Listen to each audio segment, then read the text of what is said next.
Welcome to The Joyful Life, the podcast for finding true happiness in every aspect of your life through spiritual, physical, emotional, and mental health.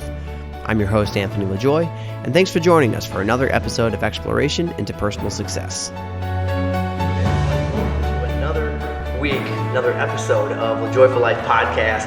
This week, I'm super excited to have, honestly, one of my favorite people in the online community. This is David Giarrizzo. I say that right? Giarrizzo. That was close though. Nobody gets it that close on the first try. Man, I should have done better than that. So, Dean is in a brand of his own. It's called Team Tag and Brag. Y'all probably see me wearing the hat all the time. It's one of my absolute favorite hats. As you can see, it's got all the sun damage and everything else on it. Dude, that's what a hat's supposed to look like. So unfortunately, your brother Dean couldn't make it today, but dude, we're so excited to have you here. Yeah, absolutely. This is fantastic. So why don't you start us off and just tell a little bit about what Team Tag and Brag is, how you guys started, what your vision is. Sure. And we'll kick her off from there. Yeah, so our brand, Tag and Brag, kind of revolves around our lifestyle of hunting. And we've grown up as hunters since we were young. We were lucky. My dad, my uncle, my grandpa, we got involved in it in a young age and just felt value in it. So we started our own web show probably 8 years ago now. And it was all around our lifestyle of hunting, what we did to prepare, filming our actual hunts. And so we started a YouTube channel and it kind of caught on. Went to a Facebook page, Instagram, the whole 9 yards as far as social media goes. But really, we're just here trying to promote that lifestyle of a hunter and the value that it's brought us and what we enjoy about the sport. I don't know, there's negative connotations with hunting that we can talk about a little bit in more detail later. But it's brought us so much value as people, and it's kind of shaped who we are. So we just really are bringing our reality. We're bringing our viewers and stuff into the reality of our life and putting ourselves out there. And it's gone from strictly like a hunting based show where we were just showing our specific hunts to now we've changed it more into a lifestyle vlog where we're literally filming pretty much 365 days a year and kind of putting our lives out there as far as the preparation, what we do, the equipment that we use, trying to teach people, just a little bit more about the sport and educate people a little bit because, like I said, it does kind of have a little negative stigmatism sometimes, and so we're trying to promote that and show people what we value in it so much. Yeah, and I think you do a great job of that because one of the things that you do as well as not just you and Dean getting out and doing it and showing us, from farm to table, so to speak. For sure. The preparation, the food plot, the hunting, the tears, right? I mean, there's times that you guys are literally just absolutely distraught. Yeah. But then also, you have fun with your family time and your cooking and all that stuff, and your vlogs are awesome to watch. But in addition, you guys get your nieces and nephews out, and even kids that you aren't related to, just people like and these kids want to get involved in hunting, and you want to teach them the proper ethical way to do it. And that's really important in our day and age today, because you have that stigmatism, or hunting does rather, where it's everyone just thinks, this guy grabs a 6-pack of beer. Right. He climbs up into his, heated blind, sits there, watches TV, drinks some beer. When he's good and drunk, he looks out the window. There's monster buck. He shoots him, starts going, "Wow, I got one!" Yeah. Then you cut off the horns, leave the body, and then that's that. Yeah. That's what people think hunting is. Right. And I'm sure there's people like that, right? With any demographic of people, there's always that percentage that we wish would not be that way. But for you guys, you do it the right way, and that's something that's super cool to see. That's kind of how I was raised doing it as well. And one thing that I really connect with you guys, you're very real on your videos. How much time do you guys put in to your vlogs and stuff? It's a lot, man. It's every day there's a new one. Another 15-minute vlog. Yeah, it's a lot. I mean, it's anymore. It's not only just going out and doing what we love to do. we're filming it, and Dean and I film it all ourselves. You know, it's me and him, literally. Yeah. And you know, that may change here in the near future to try and bring some more people on board just to help us kind of facilitate more content, because it is snowballing so much, so you kind of have to keep legging yourself up. Yep. But it's extremely time consuming, and not only with like the work that we do that directly involves the hunting aspect of things, but the production side. I mean, it's after hours, like loading footage to hard drives, organizing it all, and then organizing it all in like our editing studio, and then actually editing it and then putting it out there, and it's become second nature to us now. Yeah. But when I do sit back and think about it, I'm like, man, like that's a lot to do for, you know, and what are we doing it for? You know what I mean? Like, obviously now we have sponsors that, you know, we're fortunate enough to be partnered with that pay us to basically do what we do. But there was years prior to that we were doing it for absolutely nothing, just because we're passionate about it, because we felt value in what we were promoting, and because we wanted people to see it. And so, yeah, I mean, it's extremely time consuming. You know, we've gotten a lot of production work now outside of the hunting industry just because of what we're doing with our own vlogs and stuff. And so that takes up some time now too, and it's a little frustrating because like we've always been like focused so much on our own personal stuff now, but we're actually, you know, helping people produce other things as well, which is cool. Yeah. So it's, I don't know, it's kind of like, it's a little bit of a give and take right now, where it's kind of like a transition time. It feels like we're giving up a little bit more of like the tag and brag time, but we're also in turn doing work and stuff and helping other people out too, which is cool. Yeah, it's kind of grown into that point, you know. That's one of the most fulfilling aspects of life, right? Is being able to help others kind of get to their right to their goals, right, and achieve that stuff. How did you guys like first get started in this? I know like your dad and your uncle got you started, and I've heard a little bit about you know, your first memories. Yeah. Of, you know, first sitting in that stand just freezing right between their legs, sitting there. But recap kind of for us and for my listeners what that was like. We were fortunate enough, my dad and my uncle were hell-bent on taking us with them, on just getting us involved in hunting. And so it was literally like, we're up on like these little 12-foot ladder stands, which is a platform that's not much bigger than you can stand on, and literally sitting in between their feet while they stand up for hours at times, you know, in the woods. And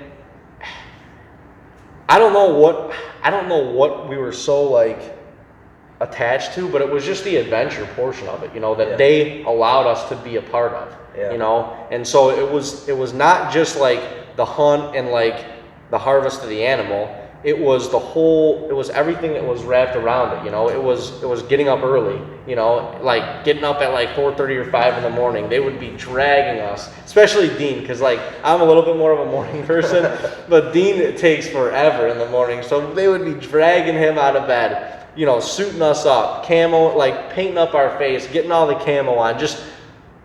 They made us feel like we were far older than we were at the time, because they allowed us to be a part of like that hunt camp atmosphere and like be one of the guys when we were 6, 7, 8 years old. Yep. And so like that clicked with us like at a really young age. And then we got like we were always obsessed with watching like the old school Monster Buck DVDs, like the Real Tree stuff, and we were always like, you know, infatuated by it, because those guys would always kill like these giant deer that we never saw. You know, we're hunting from like up in Western New York. Like those deer didn't exist in our lives. So I think that kind of like infatuated us. Like we were just so like into that portion of it. But we would watch those videos and we would always be like, there's something missing. You know, like that excitement of getting up in the morning, that like excitement of like just seeing something, you know, just being in like a stand with your dad or your uncle and just seeing something, the excitement of just being around hunt camp and, you know, enjoying the time with whoever was there, like that portion of it was missing from all content that we were taking in. Yeah. And so for us, when we got old enough, it was like that kind of clicked too, and it was like we need to figure out how to mesh the two. Yep. And so that's been our goal from the beginning. Is like, you know, we knew we were never going to shoot as many big deer, and that's never what it's truly been about for us, is shooting like the biggest deer. It's never been about that.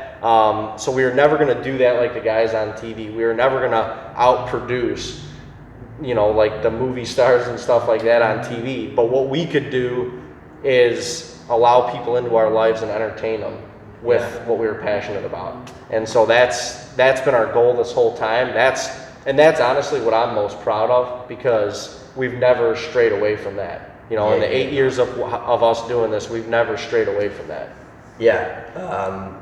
It was funny because I first saw you guys in the Badlands Film Festival, and your segments of those films, if you haven't checked them out, guys, it's Badlands Film Festival is a culmination of professional hunters and videographers and things who, you know, photograph or video their hunts, and they submit these videos to Badlands, which is an outfitter company, and then they put a kind of a collage together, so you can get them. They're free on YouTube. That's what I was getting at.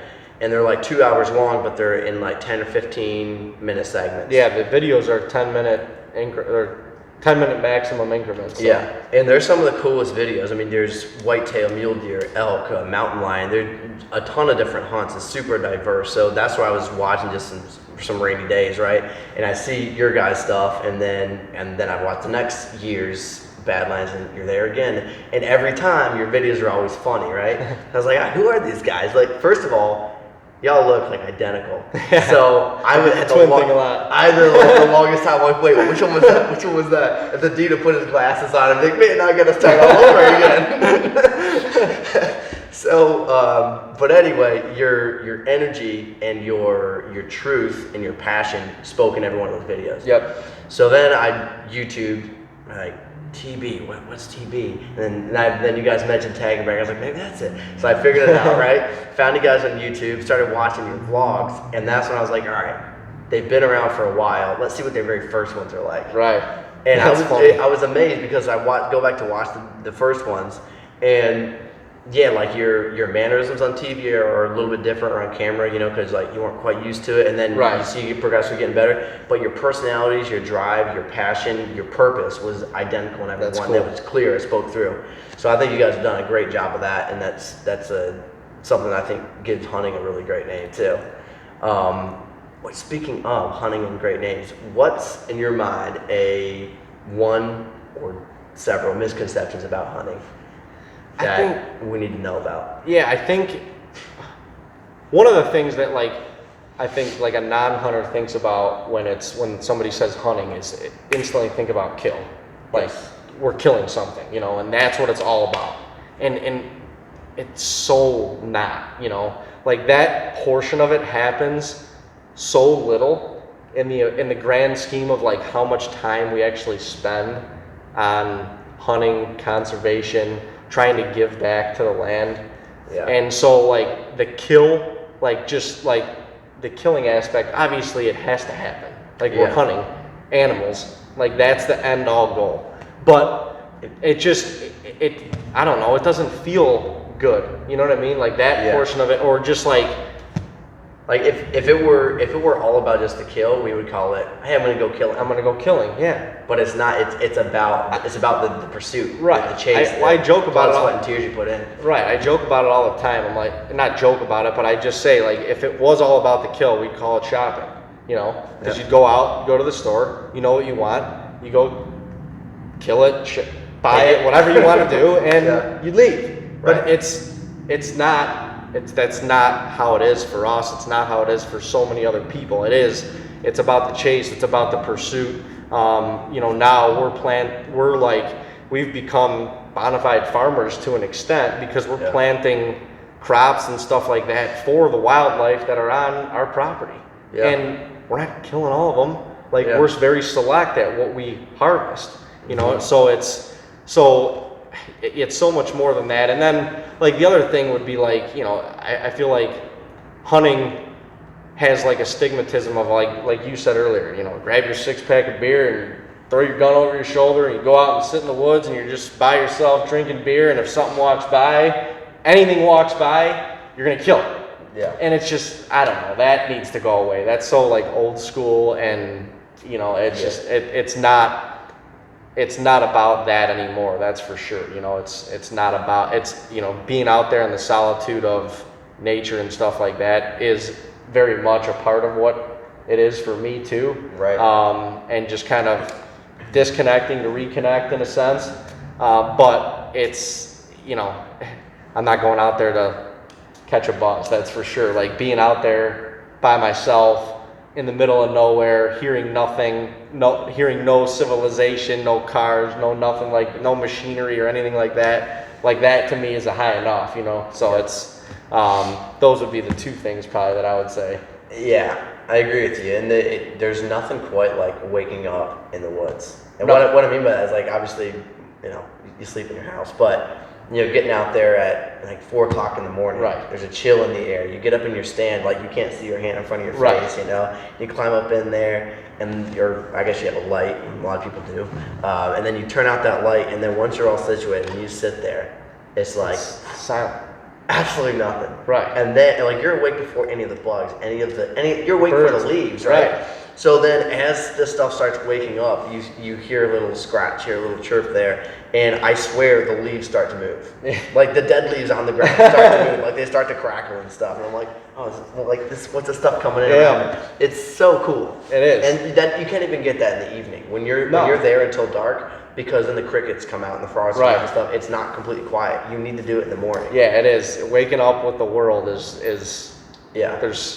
if you haven't done it, like, just try it one more time. You don't need a bow or a gun in your hand to do it. You don't, just go, get out there in the dark and just find a tree. Just sit down and just take it all in. Yeah. Because like you said, like as soon as that sun starts to break over the horizon, you know, things just start to happen. All of a sudden you just start to hear noises, and it's whether it's birds or it's, you know, a chipmunk, a squirrel, whatever. You're hearing the rustling of the leaves of something walking by. And it's when it's dark, like you can't see anything, so your ears are taking it all in for you. And then all of a sudden, you know, it starts to get light if it's nice enough to where you can enjoy a beautiful sunrise and stuff like that too. It's pretty visual as well. But there is something about that feeling that you can't get anywhere else. Yeah. You know, you can't get unless you actually experience smelling the leaves, and especially in like October, dude, when you're sitting on like a bean field or something, and all the frost, and then like, there's like the mist starts to rise and stuff. Like it's just, and you go in at like 10, 11 o'clock, get your coffee. Yeah. You know, like take your boots off, and your toes are frozen, and you put them by the fire. Yeah. Like, yeah, man, this is hunting camp. Yeah, exactly. Like, that's it's part of that, because I grew up with a similar thing. You know, for going, like one of my older brothers and some of his sons, and then my dad and some other family members and stuff, we'd all get together, and there'd be like 12 kids my age, like 14, 15 years That's old. awesome. And probably 6 adults, you know. And we were responsible enough that, you know, they'd set us out there and say, all right, like, you know how to shoot, you know where to hit them, all that stuff. But it was the camaraderie, right? Yep. So we'd get together, we'd make breakfast, we'd have our coffee, you know, or our hot chocolate, you know, as kids. And that was part of it, exactly what you just explained, like being part of like the men. Right. You know, and be like, this is what we do. And the one other aspect with the hunting aspect is not just the pursuit of the animal and the kill, but that is some of the best meat I've ever had. Oh, absolutely. It's so good. And it's the purest, healthiest meat you can have. it's organic. You know, it's not, there's nothing, there's no preservatives, there's nothing non-organic about it. Like, those animals live in the wild, and you're taking some of God's renewable resources off the land, which is how it was meant to happen. and you know, enjoying it yourself, fulfilling your body with it. Yep. And the one other thing for like for how like maybe hunting would get a bad name or whatever, like for us when we were very young, like my dad did not let us shoot a bow, or did not let us shoot an animal with a gun or a bow until he was completely comfortable with our shooting ability, with our knowledge of how to take that animal humanely. Mm-hmm. And I think that's what people that don't hunt don't fully understand too, is like there's a way to go about doing this in a humane way, like an ethical, what we call an ethical kill. Yeah. And quick, painless, whatever. It's not like we're going up to these things and just, I don't know, like butchering them slowly. Like, yeah. It's we're trying to do this ethically, humanely, and take that animal with respect. And so I think that that's what a lot of people don't fully understand too. And if it doesn't fully happen that way, we feel remorse from any animal that we take, because a lot of the ones that we're taking are ones that we've watched, and whether it's on trail camera, whether it's on previous hunts or whatever, and observed that animal for sometimes years at a time. Yep. So there's remorse. Yeah. There's a remorseful feeling from that. Yeah. And especially if it doesn't necessarily happen perfect, where it's not like ethically, you know what I mean? Like the remorse that we feel from that as well is hard. Like, and so it's not as much as we enjoy the sport of hunting. I don't know. It's not all like you kill something and you're like the happiest thing ever. It's it's a little bit of a roller coaster of emotions. Absolutely. And I think you see that in your videos. You guys are very excited about it, but it's also like the end of an era, right? Every time, exactly. I think a good way to compare that is at the end of, if you play sports, at the end of your championship season, or when you played your last game, or at the end of high school when you set your cleats on the field. Yep. That was my last game. Like, you feel pretty good about it. Like, I did something great. Right. I played my final game. We won that game or whatever, but then you also know I'm never walking on that field. Right, again it's over. This team. It's right. over. Yeah. And that's really true. I think you guys, in your Godfather hunt, that those emotions come through never clear. Right. Like, that was because and not that you put a bad shot on them, but you just couldn't find the deer. And you're like, you know what, we're not gonna push them. But that was a tough time for you guys. It was a couple hours there. You were just waiting, and then the snow was coming in. It was just this super stressful situation. It was honestly, that hunt for me is hard to describe. I'm still coming down from like that feeling, because there was so many emotions. Like, deer typically, when they're mature, are 4 to 5 years old. Okay, so any deer that lives past 4 or 5 years old is ancient. Yeah. And that's just how it is in the animal world. Like, that's just how it is. Yeah. So this deer was 9 years old. We had never physically seen him with a naked eye. Like, we have trail cameras that we put out for scouting that we've seen him on. Neighbors have seen him from time to time. But for us, and how much time we spend on our land up in Western New York, to not physically see a specific deer that lived there for almost a decade, that doesn't even make any sense. Yeah. And so when we finally got an opportunity, like a ghost deer. Yeah, when we finally got that opportunity, and we were able to make it happen, and then we had to wait a little bit just because of the situation that the hunt was in. Man, I mean, you saw in the video, like, I came unglued. My emotions were just from sky high to like low to, hopeful to, it was crazy. And I'm still like emotionally coming down from that hunt. That one got me. Yeah, and those are some emotions, like, you can't act those out. Like, it No. was so real, guys. You watch this video. Do you remember what that one was titled? It's The Godfather. Just The Godfather. Yeah. So look up Team Tag and Brag on their channel, The Godfather Hunt.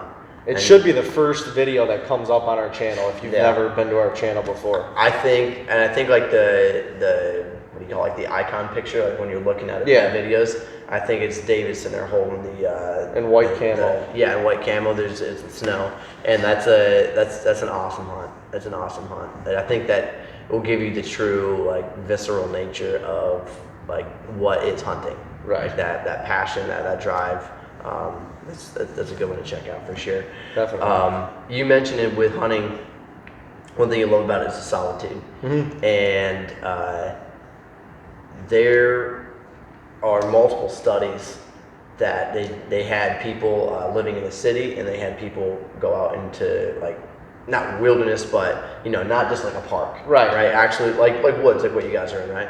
Spend some time there, days or weeks, and the people that spent time in there unplugged in the woods were, I forget what percentage now, but they were much happier. They didn't struggle with their symptoms of depression that they had. Because I think it was for like a depression study. I should have prefaced that. And I mentioned this before in some of the other podcasts. I think it was in Japan or China. They did a depression study, and there's a chemical, I think it's a chemical from dead leaves that when we inhale it, it aids with a feeling of fulfillment and happiness. Interesting. So yeah, people who spend time out in nature, like true nature, just breathing deep and being in solitude. Shut your phone off. Just get out there. Yeah. It's you'll feel happier. And dude, every time, because I'm in Tampa, Florida, right? Yeah. I mean, we're like city of the city. Yeah. And so when I can finally get out, I'll come up here for a hunt or something. And when I can finally get out, like I don't even care if I see anything or not, dude. I'm just like. I come back in like that morning, my mom's like, "Hi, you're in a great mood." I'm like, "Oh yeah." Yes, I am. I felt awesome. Right. Yeah. Well, that's what I mean. You touched on it again, like that.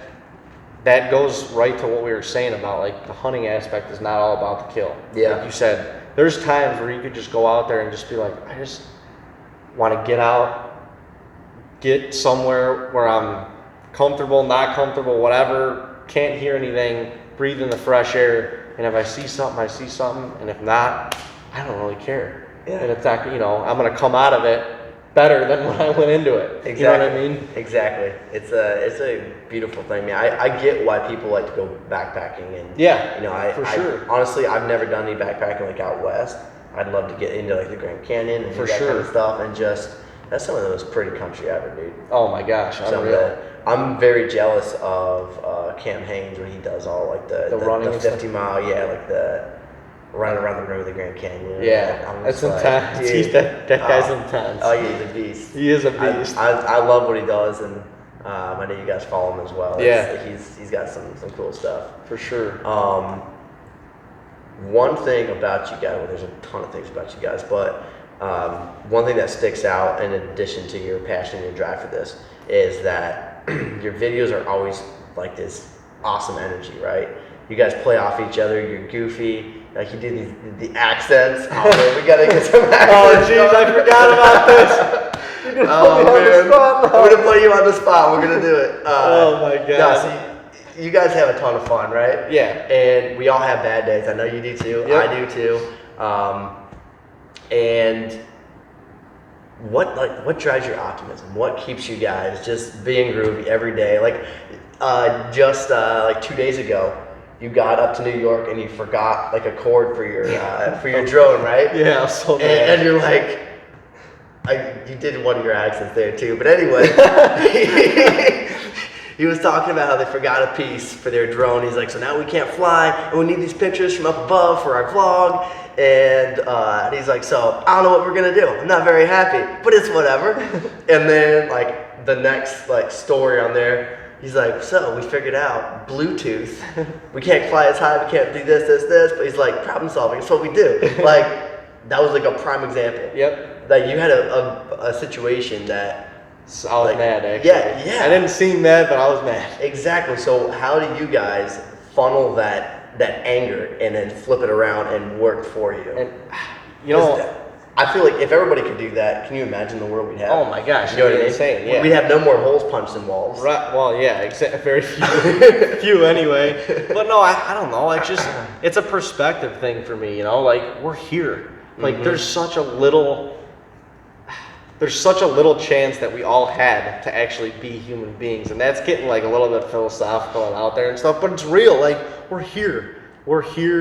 I'm a healthy person. Like I got my arms, my legs, all my senses. I can do what I love to do, and I'm not here to make millions of dollars or whatever, but if I can inspire somebody to just go out and like leave the job they don't like, or like put down a habit that they don't like and dive into something that they actually do and live their life to the fullest, like we're here for a short period of time, it's tough to get, I get hung up on little things a lot more than like our vlogs display.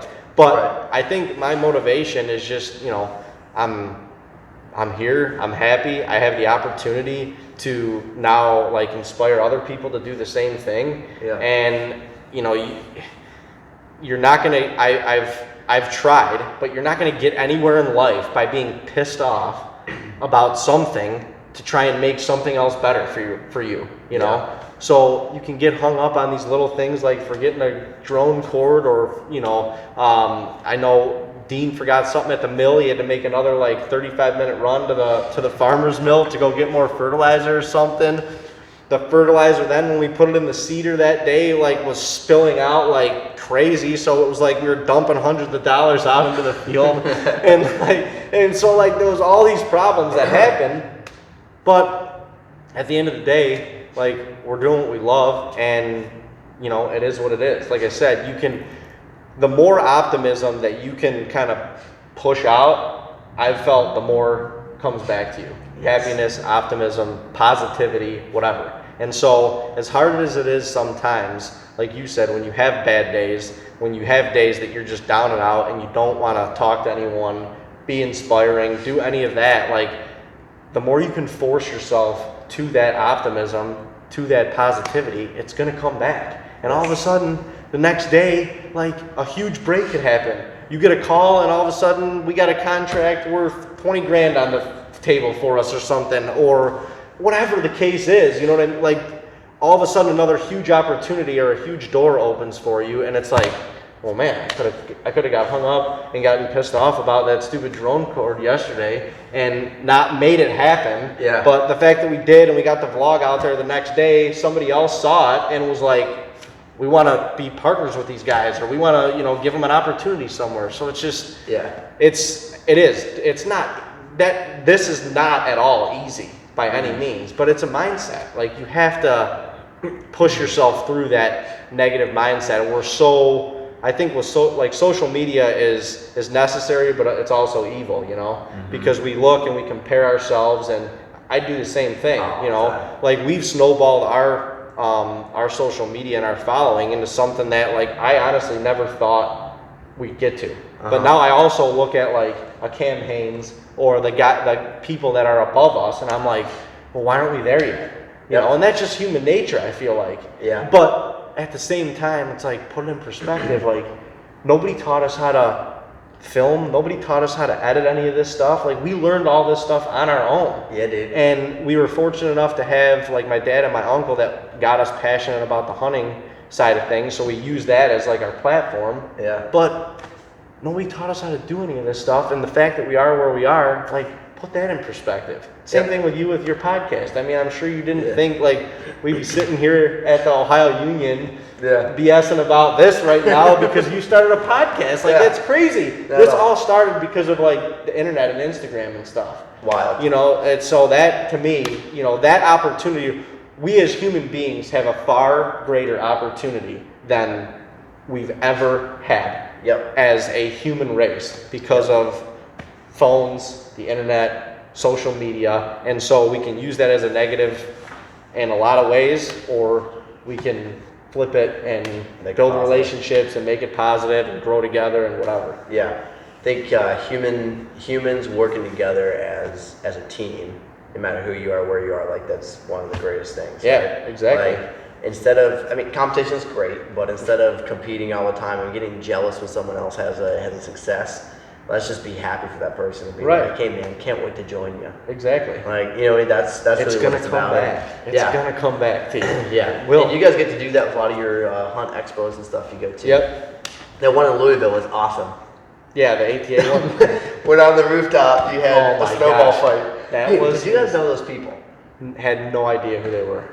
Can you walk us through how that snowball fight happened? So set it up. So you went to a hunt expo. Yeah, and it was a big time. Like this is the biggest expo of the year, and so we go out like after. A lot of times, most networking that's done is after hours.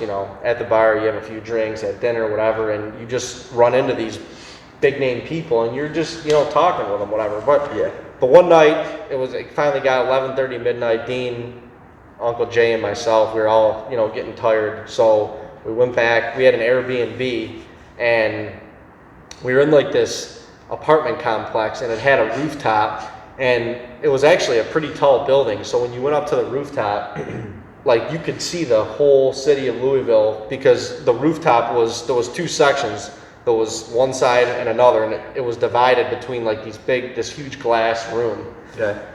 And so we had been there for a couple days. Dean and I had been up on the rooftop. My Uncle Jay got down there that night or that day, and he was at the show with us, went out, and we're like, you got to come check out this rooftop. Like, the view's insane. Well, meanwhile, it had snowed probably like 2 to 3 inches. So everything on the whole rooftop was covered in snow. And we get up there, and there's like, I don't know, there had to be 12 to 15 like teenagers, and they were hanging out in like the little glass like lobby in the middle, and we didn't know really where they came from, because it was kind of like a nicer place. Yeah. And I don't know if it was like one of their parents' places, they just had all their friends over, or if they just like snuck up into this place because they knew about it.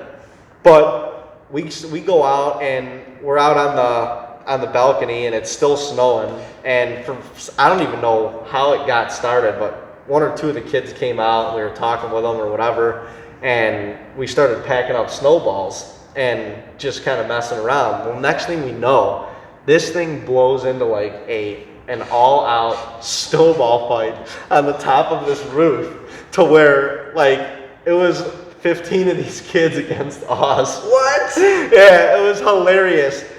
We're making snowballs as fast as we can make them. They're running. You're like Buddy the Elf. Yeah. They're like running in and out of the little lobby room, and like at one point the one kid like came onto our side, so like he was like with us, and he was holding the door open, and so we were pelting these kids, like we were like throwing the snowballs so they would ricochet off the door and then like go into the classroom and hit them. Nice. And then they go onto the other side. They start making snowballs, and so they start throwing them up and over the little lobby area. And so now we're launching them, you know, back and forth. And then it got to the same side where it was just an all-out war, to the point where we literally made so many snowballs there was not much more snow to pack on the rooftop. It was hilarious. We were crying, laughing so hard. And then we ended up like going inside and like calming down a little bit and having a conversation with these kids, what they did, what they were doing and stuff like that, and what we did and whatever. And it was one of those spontaneous things that you're just like, we went back down to our room and we were just crying, laughing, like, what just happened? Yeah. What just happened? Dude, some of those moments you can't recreate, can you? Oh, you can't. No, that's magic, and you can't recreate magic. No, it was cool. Well, I don't even remember any of their names or anything like that, but I guarantee you, like, they went and they told all their friends, what just happened, and we've told the story hundreds of times. Like, it was crazy. It was so random and so spontaneous. But those moments are cool. Yeah, just too random to even have on your camera up there. I know. You posted like a couple videos on your story, and I was hoping there was more. But I was trying to get like video on my phone as it was going on, but it was freezing. And we weren't prepared for any of this. We didn't have gloves on. We went up in like sweatpants and a hoodie, and I mean, and not to mention, like, you're up there, you're on the rooftop, there's a railing, and so it wasn't like that big of a space. You know what I mean? So like, I was getting nervous with my phone. Like, I didn't want it to get wet. I didn't want to throw it over the edge. I didn't want somebody to knock it with a snowball and hit it over the edge. So, it was crazy. Yeah, sometimes you just have to live in the moment. For sure. And like, you want to record everything for your friends, for your fans, for all the stuff. But then sometimes you're like, dude, no, this is for me. Yeah, this is my moment. And that, honestly, that's probably one of the hardest things for me in doing what we do, because I feel like everything has to be recorded. Is to like just put the cameras aside for a second and be like, no, like, just take a little bit of you time and breathe. Enjoy this moment for what it is. Nobody needs to see it, and take it all in. It's hard sometimes, because it's like, this is what we've made our lifestyle into, and so you feel like everything needs to be recorded, and it's just like, sometimes it gets a little nutty. Yeah. I feel like some tension sometimes, like in my shoulders and stuff, like physical body tensions. Like, I've got to get this. Like, I don't have service, and I'm like, dude, why are you stressing about service? Right. Like, don't worry. You know what? Not meant to be. Put the phone away. Exactly. Just chill. Exactly. Yeah. It's an interesting thing about this kind of business, right? Yep. This is crazy stuff. Buddy, I can't let you go without an accent or two. Oh my gosh. I'm trying to think. Like, Okie dokie. Let's talk the accents. so I don't even know where they come from half the time. I think that's part of it. You guys It's like did one for Cinco de Mayo. You had the sombrero on, and I think you even put like a fake mustache on and stuff. Oh my god. That was probably the best one. Oh my god. What's Dean's character? His Colorado Jim. Yeah, he's a good one too. He is. Yeah. And then we had. Did you see the Exodus commercial we did with? We called him Willie Warranty, where I was like, I had the mustache and like the. It was like, I don't know. It was a super ugly, like crazy hair, and it was like we were just kind of spoofing on like different companies that say they have warranties, and you call them and they're like looking up all this stuff and trying to figure out loopholes and stuff. I'll have to send it to you. It's pretty funny. But that was one we did a couple accents for that were good. Yeah. Well, guys, here's the deal. You got to go to YouTube. Got to check this guy out. David and Dean, brothers from the great state of Ohio. God bless Ohio. God bless America. No rage. Team Tag and Brag. Thanks for the hat, man. Hey, no problem. You need a new one. This one's going to get just as worn as this Good. one. This is going to be my nice one. This is going to be my going out Going out hat. Yeah, this is going to be my hunting one. Fishing hat, Yeah. going out hat. Yeah. Perfect. That's what it's going to be. Yeah, guys, go check him out on YouTube. You're going to get to hear all of his accents on there. We're not going to put him on the spot because, listen, if you put somebody on the spot, it's not always that good. It's never as good. Never as good. And we don't want you to get a bad interpretation of how good the accents are. Our Instagram story is really where the accents come out of. Yeah, so where can we find you guys? So, yeah, search Team Tag and Brag on Instagram. Either Team Tag and Brag or Tag and Brag, TAGNBRAG on YouTube and Tag and Brag on Facebook. We have different content in all different places and stuff like that, but I mean it's pretty much daily content. Love to have you get involved. Love to have you send us a message or whatever. Tell us you saw us on the podcast with Anthony, and love to have you follow along. Check out our lifestyle and see what it's all about. Yeah, your stories are fuego. Listen, even if you aren't into the whole hunting thing, like hunting is what? How many months of the year? Is that like 5, 4, something like that. I wish it was longer, at least for deer hunting, right? But so even if you aren't into hunting, like follow them during the summer, like you're still gonna get plenty of like great content. Okay, you're never gonna see a kill on Instagram. You're gonna see it on YouTube. So if that's not your thing, you don't need to go to YouTube. Sure. But definitely check these guys out on Instagram because they're funny. They will make your day. And man, I appreciate the time. Dude, thanks for coming on. Oh yeah. Love it. We'll have to do it Watched again. your guys' stuff for a while, so I'm glad we could finally connect. So. Absolutely, man. Guys, until next time, stay happy, stay humble, stay joyful.